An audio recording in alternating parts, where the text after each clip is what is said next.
جو اس کے اندر ایکوپمنٹ استعمال کیے جا رہے ہیں وہ کس طرح کے ہیں، اور اس کے اندر جو ورکر خاص طور پہ جو امپلائز کام کر رہے ہیں، جو ٹیکنیشین جن کو کہتے ہیں، وہ ٹیکنیشینز کا کیا کام، ٹیکنیشین بنیادی کلی کیا کام سر انجام دے، کیا وہ کوالیفائڈ ہے، کسی ادارے سے بھی سرٹیفائڈ ہیں، یا وہ عام روٹین میں کسی کے ہاتھ میں بھی آپ جو سینٹریفیوج مشین سے لے کے جو کچھ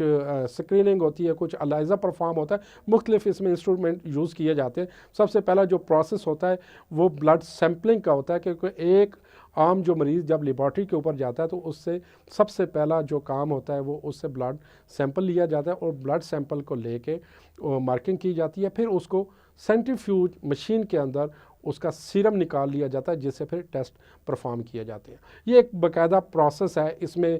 کیمسٹری بھی ہے، اس میں بایو بھی ہے، اور بھی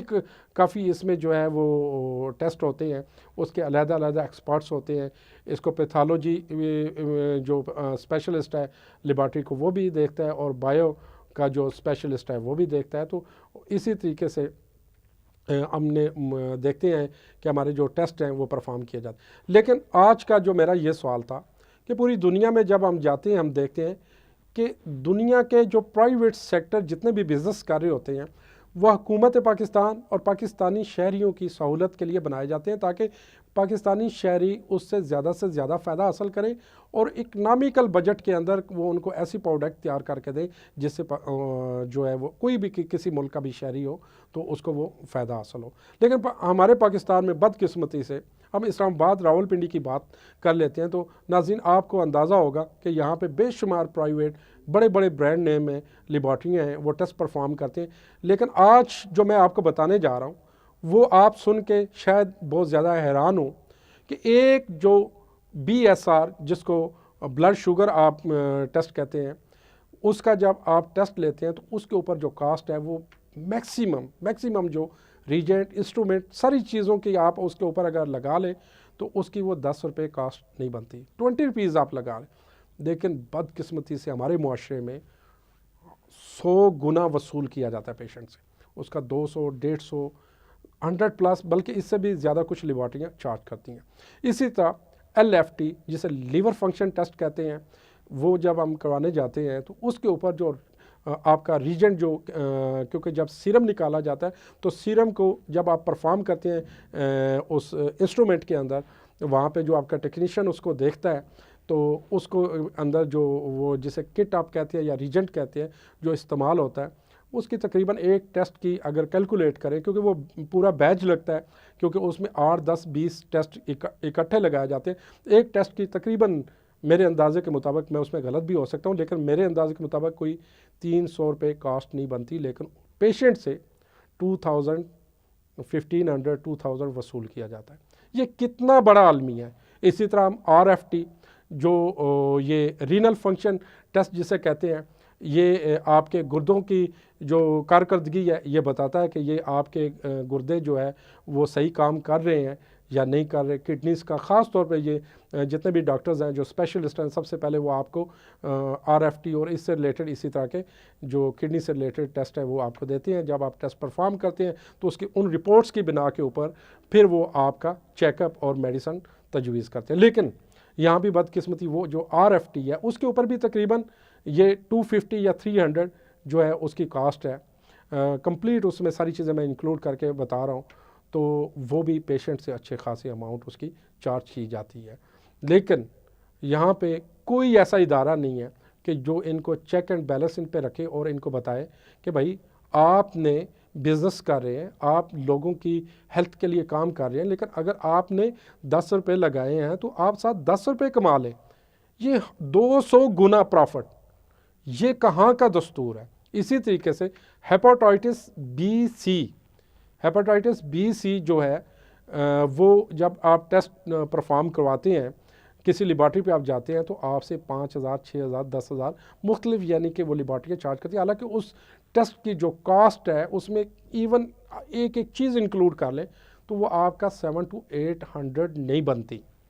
لیکن اس کے باوجود ہم یہ دیکھتے ہیں کہ یہاں پہ ایک اندھا بازار ہے، کوئی ریگولیٹری اتھارٹی نہیں ہے، خاص طور پہ لیب کے حوالے سے۔ ہر لیب اپنی مرضی کے مطابق کام کرتی ہے، اور کچھ لیبز نے تو NIH کے جو وہاں پہ جتنے جاب کر رہے ہیں لڑکے. ناظرین یہاں پہ لیتے ہیں ایک چھوٹا سا بریک، اور بریک کے بعد دوبارہ حاضر.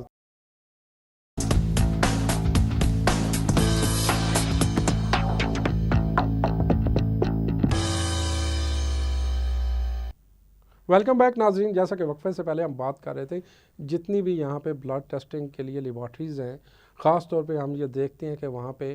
جو سٹاف ہے کچھ تو کوالیفائی ہوتا ہے، باقی جو ہے وہ انہوں نے ٹریننگ سٹاف رکھا ہوتا ہے. اور وہاں پہ کیا ہوتا ہے کہ کچھ جو اب میں ناظرین جیسے آپ سے ڈسکس کر رہا تھا، جیسے ہیپاٹائٹس B اور C ہے، اس کے 2 میتھڈ ہوتے ہیں. ایک ہوتا ہے اسکریننگ، جس سے ایک یہ پتہ چلتا ہے کہ یہ پازیٹیو ہے یا نیگیٹو ہے. پھر دوسرا اس کا جو پروسیس ہے وہ ہوتا ہے الائزا میتھڈ کے اوپر اس کو پرفارم کیا جاتا ہے، تاکہ یہ اس کا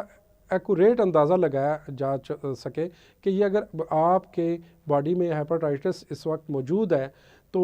لیور کے اندر یہ کتنے پرسنٹ ہے. پرسنٹیج اس کی بتائی جاتی ہے 7 4 6، جو بھی اس کی ریجنٹ کے ریشو کے مطابق جو ہے وہ یوز کرتے ہیں، جو استعمال ہوتا ہے تو اس کے مطابق اس کی ہر کی علیحدہ علیحدہ ریشو بنتی ہے. تو اس میں وہ باقاعدہ ڈیٹیل بتائی جاتی ہے. اور پھر اس کے بعد کچھ ایسے ٹیسٹ ہیں اسی کے اندر جس کو آپ PCR بولتے ہیں. PCR پھر کروایا جاتا ہے. اس میں ایگزیکٹلی کوالیٹیٹیو اور کوانٹیٹیو دونوں چیزیں آپ کو بتائی جاتی ہیں کہ یہ کتنی تعداد اس کے اندر ہے، کتنے جو ہے نا وہ اس کی کاؤنٹنگ آپ بیسیکلی کرتے ہیں کہ کتنے پرسنٹ جو ہے نا وہ وہاں پہ موجود ہے اس لیور کے اندر. ٹھیک ہو گیا. تو ناظرین یہ بنیادی چیزیں، لیکن اکثر ہم نے لیب میں دیکھا ہے کہ وہ اسکریننگ کر کے اس کے اوپر ایک ویسے جب پازیٹیو آتا ہے تو وہ اپنی مرضی کے مطابق اس کی ریشو لکھ دی جاتی ہے، نیگیٹو آتا ہے تو وہ بھی اپنی مرضی کے مطابق وہاں پہ وہ کوٹ کر دیتے ہیں کہ جی اس کی اتنی ریشو ہے. حالانکہ وہ ٹیسٹ کے اچھے خاصے چارجز پیشنٹ سے لیے جاتے ہیں، لیکن وہ ایک چھوٹی سی ڈیوائس اس کے اوپر آپ سیرم لے کے تو جب آپ پرفارم کرتے ہیں تو میرا خیال ہے کہ وہ 200-300 کی ڈیوائس نہیں بنتی جس کے اوپر پرفارم کر کے پیشنٹ کو بتا دیا جاتا ہے کہ یہ نیگیٹو پازیٹیو، اور اندازاً جو ہے نا اس کے اوپر وہ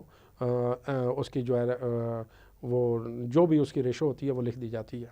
تو ناظرین یہ ایک بہت بڑا فراڈ ہے، خاص طور پہ جو ایسی لیبارٹری ہیں، جو ایسے عطائی ڈاکٹر ہیں، ان کے خلاف گورنمنٹ یا میڈیکل سے ریلیٹڈ جو بھی لوگ کام کر رہے ہیں ان کو ان کا احتساب بھی کرنا چاہیے. اور خاص طور پہ میری آج ان اداروں سے ریکویسٹ ہے، وہ پرائیویٹ جو لیبارٹریز کے آنر ہیں، ماشاءاللہ انہوں نے بڑا اچھا ریونیو پورے پاکستان میں ایک لیبارٹری سے انہوں نے شروع کیا. اس وقت پورے پاکستان میں ان کا وہ سسٹم موجود ہے، ہر جگہ ہر شہر میں ایک برانچ ان کی موجود ہے. وہاں پہ انہوں نے اچھی خاصی ارننگ کر رہے ہیں، اور بلکہ انٹرنیشنل لیول تک بھی شاید کچھ نہ کچھ پاکستانی لیبارٹریز شاید میں بھی ہو سکتی ہیں. جب آپ کو اللہ تعالیٰ نے اس پاکستان سے اتنی عزت سے نوازا تو آپ کو یہ ضرور سوچنا چاہیے کہ جب آپ ایک ناٹ افورڈڈ پیشنٹ آتا ہے، جو ایک غریب پیشنٹ آتا ہے جس کے پاس ٹیسٹ پرفارم کے لیے پیسے نہیں ہوتے، وہ یا تو اپنی زمین بیچ کے آتا ہے یا اپنی وہ گاہیں بیچ کے آتا ہے، یا کچھ ایسے جو ہے نا وہ اپنے گھریلو جو ہے کچھ چیزیں ضرورت کی جو ہوتی ہیں وہ ان کو سیل کر کے پھر آ کے وہ ٹیسٹ پرفارم کرو. اتنے مہنگے ٹیسٹ ہیں، خاص طور پہ یہ جو ہیپاٹائٹس سے ریلیٹڈ ہیں اور کینسر سے ریلیٹڈ ہیں، یہ کافی ایکسپینسو، اور اس کی خاص طور پہ جو میڈیسن ہے وہ بھی کافی ایکسپینسو ہے. تو ان کو یہ ضرور سوچنا چاہیے، ایک ٹیسٹ کے اوپر اگر آپ کی 10 روپے کاسٹ آ رہی ہے تو آپ پیشنٹ سے کیسے 1000 آپ چارج کر سکتے ہیں یا 200 چارج کر سکتے ہیں. اگر ایک ٹیسٹ کے اوپر آپ کی 300 کاسٹ آ رہی ہے تو پیشنٹ سے کس طریقے سے آپ 3000 آپ وصول کر رہے ہیں. تو ناظرین اس میں ایک اور بھی بہت بڑی بات ہے، ہمارا جو میڈیکل سسٹم ہے، خاص طور پہ ہمارے جو پرائیویٹ کلینکس کے اوپر ڈاکٹرز بیٹھتے ہیں، وہ جو ڈاکٹر جن لیبارٹریوں کو ریفر کرتے ہیں، نام لکھ کے فلاں لیبارٹری سے آپ نے ٹیسٹ کروانا ہے، تو ان کا وہاں پہ مارجن ہوتا ہے، ہر ٹیسٹ کے پیچھے 30 40 50% وہ چارج کر رہے ہوتے ہیں. یعنی کہ اگر آپ کے ٹیسٹ جو آپ نے کروائے ہیں وہ 20,000 کے ہیں تو اس میں جو ڈاکٹر صاحب ہے ان کو 6 سے 7,000 وہاں پہ بیٹھے بیٹھائے ایچ پیشنٹ سے جائے گا. تو یہ والا سسٹم بند ہونا چاہیے. آپ کو ٹیسٹ کی گورنمنٹ کا کوئی ایک ایسا ادارہ بنایا جانا چاہیے کہ جو یہ چیک کرے. اگر پرائیویٹ سیکٹر کی یہ جو لیبارٹری آپ نے بنائی ہوئی ہے بیسیکلی کیونکہ پاکستانی جو ہاسپٹلز ہیں وہ بہت کم ہیں اور پیشنٹ کی تعداد زیادہ ہوتی ہے اور ٹائم بھی کم ہوتا ہے، تاکہ ٹائم کو بچانے کے لیے پرائیویٹ لیبارٹریز پہ ریفر کیا جاتا ہے تاکہ وہاں سے جلدی آپ کو رپورٹس مل جاتی ہے. لیکن اس کا مطلب یہ نہیں ہے کہ ان سیدھے سادے مریضوں کو آپ ان کا گلا کاٹ دیں، ان کو لوٹ لیں. گورنمنٹ کو ایک ایسی اسٹریٹجی بنانی چاہیے جو گورنمنٹ ہاسپٹلز کے اندر جو ٹیسٹ پرفارم ہو رہے ہیں اگر وہ 500 کا ہو رہا ہے تو وہ 600 سے 700 800 کا اس کو کر دیں. لیکن یہ کہاں کا انصاف ہے؟ ایک ٹیسٹ اگر 100 پیس کا پرفارم ہو رہا ہے، وہی ٹیسٹ اگر جب آپ باہر جا کے آپ پرائیویٹ لیب سے وہ کرتے ہیں تو وہ 1000 کا وہ کیسے ممکن ہے؟ ان کے پاس کیا ایسا سورس ہے؟ یا کچھ جو لیبارٹریز ہیں ان کے جو آنر ہے وہ یہ کہتے ہیں کہ ہم رینٹ پے کرتے ہیں، اچھی خاصی بلڈنگز ہم نے رینٹ پہ لی ہوئی ہیں، پھر ہمارے پاس جو انسٹرومنٹ ہے ہم دیکھیں آپ کی ایک بار کی انویسٹمنٹ ہے، اس انویسٹمنٹ کو آپ کیلکولیٹ کریں تو میرا خیال ہے کوئی 5-6-10% بھی وہ نہیں بنتی. آپ اس کو ٹیسٹوں میں ایڈ کریں. لیکن یہ جو ٹیسٹ ہیں جو ہمارے غریب جتنے بھی لوگ ہیں بیچارے وہ اسی وجہ سے وہ ان لیبارٹریوں میں یا ہاسپٹلز میں خاص طور پہ نہیں جاتے کہ انہیں پتہ ہے کہ جب ایک مرتبہ وہ جائیں گے تو پہلی مرتبہ ہی ڈاکٹر صاحب ان کو کہیں گے کہ یہ ٹیسٹ آپ کروا کے آئیں. وہ ٹیسٹ کم از کم کوئی 15-20 ہزار کے ٹیسٹ ہوں گے. وہ بیچارہ جب ٹیسٹ پرفارم کروا کے آتا ہے، پھر اسی طرح میڈیسن ہے، میڈیسن کے اندر بھی کمیشنز ہیں باقاعدہ فارماسوٹیکلز، اور پاکستان کے اندر جتنی بھی میڈیکل سے ریلیٹڈ جتنی بھی کمپنیاں کام کر رہی ہیں وہ جو پروفیسر اسسٹنٹ پروفیسر ہمارے ہوتے ہیں وہاں پہ جاتے ہیں، ان کے گھر کی کارپیٹنگ کرواتے ہیں، ان کو ایسے لگوا کے دیتے ہیں، بلکہ ان کو آؤٹ آف کنٹری کے ٹور پلان کر کے دیتے ہیں کہ یہ ہماری میڈیسن کو آپ ریکمینڈ کریں اور زیادہ سے زیادہ جو ہے وہ پیشنٹ کو کی جائے تاکہ ہم اس میں آپ کو ساتھ ایک پرسنٹیج بھی وہ معقول پرسنٹیج آپ کو دیں گے. تو یہ والا جو دھندا ہے یہ بند ہونا چاہیے. یہ جو ہیلتھ کے ساتھ ہم نے کھلواڑ کر رہے ہیں اس کو بالکل بند کرنا چاہیے. اور یہ ہمارے جو ڈاکٹر ہیں ہم کیونکہ جو ڈاکٹر ہے اس کے ہاتھ میں مریض کی جان ہے. اللہ تعالیٰ نے ایک شفا رکھ دی آپ کے ہاتھ میں. یہ دنیا کا سب سے مقدس پیشہ ہے، اس سے شاید ہی کوئی مقدس پیشہ ہو، لیکن ہم کیا کرتے ہیں کہ اس کو استعمال کرتے ہیں اور اس بیچارے کا گلا کاٹتے ہیں. یہ بند ہونا چاہیے. اور فارماسوٹیکل جہاں پہ جتنی بھی میڈیسنز ہیں خاص طور پہ ہم یہ دیکھتے ہیں کہ جو لوکل ہماری بنائی جاتی ہیں یا انٹرنیشنل لیول پہ بھی جو اب منگواتے ہیں تو یقین کریں کہ ان کی کوالٹی اگر کسی ترقی یافتہ ملک میں یا کسی اور کنٹری میں جا کے وہ آپ میڈیسن دیں تو وہ اٹھا کے ردی کی ٹوکری میں پھینک دیں، کیونکہ ان کی نہ تو کوالٹی ہے اور پھر یہ اس وجہ سے میڈیسن جو ہے نا وہ ٹھیک نہیں بنائی جاتی کہ اگر پیشنٹ کو 1 گو میں اس سے آرام آ جاتا ہے یا پیشنٹ پہلی مرتبہ ہی ٹھیک ہو جاتا ہے تو ظاہری بات ہے کہ ان کا جو روزگار ہے وہ بند ہو جائے گا. وہ کہتے ہیں کہ رپیٹ ہونا چاہیے، پیشنٹ آنا چاہیے، بار بار آئے گا، 1 سال 2 سال 3 سال 10 سال، تاکہ وہ آئے گا تو ریونیو جنریٹ ہوگا. تو یہ والا جو مکروہ دھندا ہے یہ بند ہونا چاہیے. اور ہمارے ڈاکٹرز بہت اچھے اچھے ڈاکٹرز ہیں اور ایسے اچھے لوگ بھی اللہ تعالیٰ نے پیدا کیے ہیں جن کے ہاتھ میں شفا ہے اور اللہ تعالیٰ نے ان کو بہت کچھ نوازا ہوا بھی ہے، اس معاشرے کا حصہ ہے. لیکن خاص طور پہ یہ میڈیکل سے ریلیٹڈ جو آج ہمارا پروگرام تھا، ہم نے یہ دیکھا کہ ہمارے جو پاکستانی شہری ہیں ان کو کافی زیادہ تکلیف ہے. وہ بیچارے نہیں افورڈ کر سکتے، وہ زندگی اور موت کی کشمکش میں ہیں، وہ موت کے منہ میں چلے جاتے ہیں کیونکہ وہ کہتے ہیں کہ اپنے گھر کا ہم چولہا جلائیں، اپنے بچوں کے لیے روزی روٹی لے کے آئیں، یا ہم ٹیسٹ پرفارم کروائیں یا میڈیسن لیں، اتنی ایکسپینسو میڈیسن ہے. تو ناظرین اس کے اوپر ضرور سوچنا چاہیے اور ہماری حکومت وقت اور جو ہمارے ادارے ہیں ان کو بھی سوچنا چاہیے. اسی کے ساتھ اپنے ہوسٹ ماجد چودھری کو اجازت دیجیے گا. اللہ حافظ.